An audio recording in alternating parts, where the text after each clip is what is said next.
lesson, we are going to be making a tie-dye mask out of Sharpies. So you're gonna need Sharpies, a mask, and alcohol. Now that we have all our materials, we're gonna start off with a white mask.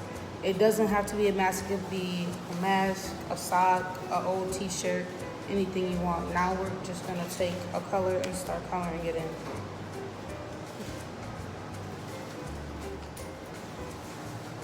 And then you're going to take the alcohol and put a few drops on it and let that spread.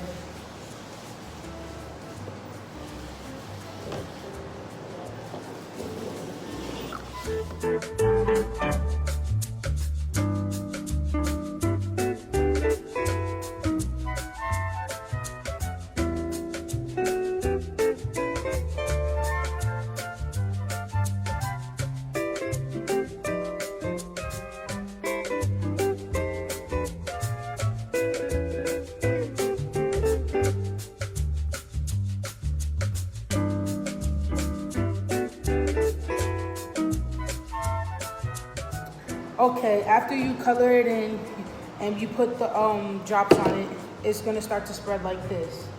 This right here is the finished product. Also, if you don't have a dropper, you can also use straws and you can also use a Q-tip.